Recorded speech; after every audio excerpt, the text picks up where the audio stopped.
চারিদিকে সবুজ আর সবুজ, নেই কোনো গাড়ির যান্ত্রিক শব্দ। কান পাতালেই শোনা যাবে হরেক রকম পাখির মনোমুগ্ধকর কলকাকুলি।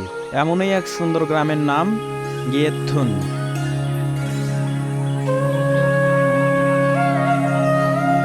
নেদারল্যান্ডের এই গ্রামটিকে বলা হয় রূপকথার রাজ্য, কারণ রূপকথার মতো এই গ্রামটি সবুজ, শান্ত আর অপরূপ সৌন্দর্যে ঘেরা। এখানকার মানুষও বসবাস করেন খুব শান্তিপূর্ণভাবে।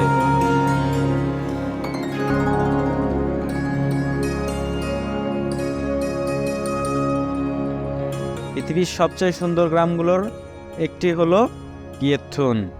নেদারল্যান্ডের এই ছোট্ট গ্রামটি অত্যন্ত জনপ্রিয় সারা বিশ্বের পর্যটকদের কাছে। হাজার হাজার পর্যটক প্রতি বছর ঘুরতে আসেন এখানে।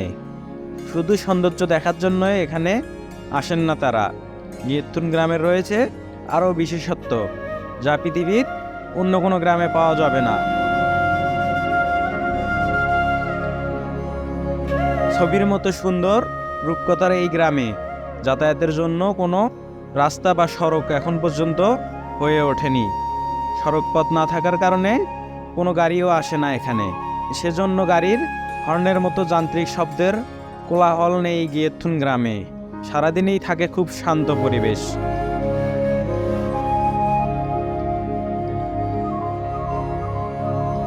গিয়েথুন গ্রামের মানুষ সর্বসাধারণের যোগাযোগ ব্যবস্থার জন্য জলপথ ব্যবহার করেন। গ্রামের আনাচে কানাচে ছড়িয়ে আছে জলপথ। এসব জলপথে ছোট ছোট নৌকায় করে গ্রামের বিভিন্ন স্থানে পৌঁছে যান অধিবাসীরা। নৌকার ইঞ্জিনের আওয়াজ যাতে পরিবেশ নষ্ট না করে সেজন্য রাখা হয়েছে ব্যবস্থা। গ্রামের সকল নৌকায় ব্যবহার করা হয়েছে বিশেষ ধরনের ইঞ্জিন, যেগুলো কোনো শব্দ করে না চলার সময়। এই বিশেষত্ব গিয়েথুনকে আলাদা করে তুলেছে পুরো বিশ্বের কাছে।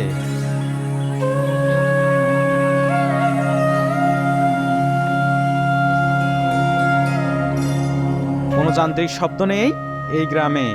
সবচেয়ে জোরে যেসব আওয়াজ শোনা যায় সেগুলো কোনো হাঁস কিংবা পাখির মিষ্টি কিচিরমিচির শব্দ। অপরূপ এই গ্রামকে বলা হয় নেদারল্যান্ডস এর ভেনিস। রাস্তাবিহীন গ্রামটির জলপথগুলো অবশ্য পরিকল্পিতভাবে গড়ে ওঠেনি। 1230 সালের দিকে গোড়াপত্তন হয়েছিল এই গ্রামের। তখন বিভিন্ন জায়গায় মাটির নিচে ছিল বড় বড় ফাঁপা অংশ। এখানে বসবাস শুরু হবার পর গ্রামের অধিবাসীরা খুঁড়ে বের করতে শুরু করলো এসব ফাঁপা জায়গা। বছরের পর বছর ধরে চলছিল এসব খোঁড়াখুড়ি। এর ফলে বিভিন্ন জায়গায় তৈরি হয়েছে ছোট ছোট লেক। এসব লেকগুলো পরস্পরের সাথে যুক্ত তৈরি করে করা হয় ছোট ছোট খাল। গ্রামের বিভিন্ন দিক জুড়ে রয়েছে লেক এবং সংযোগ খাল। এর ফলে পুরো গ্রাম পরিণত হয়েছে অনেক ছোট ছোট দ্বীপে।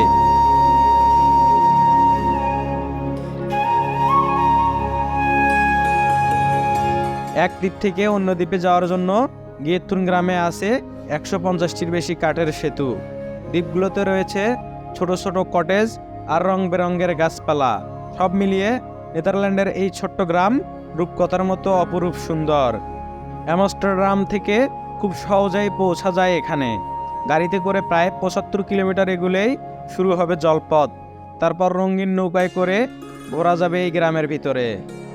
আগে বিশ্ববাসীর খুব একটা জানা ছিল না এটি সম্পর্কে। 1958 সালে বিখ্যাত কমেডি ফিল্ম ফানফেয়ারের শুটিং করা হয় এই গ্রামে। এর মাধ্যমে পুরো বিশ্বের নজর কাড়ে ছবির মতো এই সুন্দর গ্রামে। দর্শক, আজ এ পর্যন্তই। দেখা হবে অন্য কোনো পর্বে।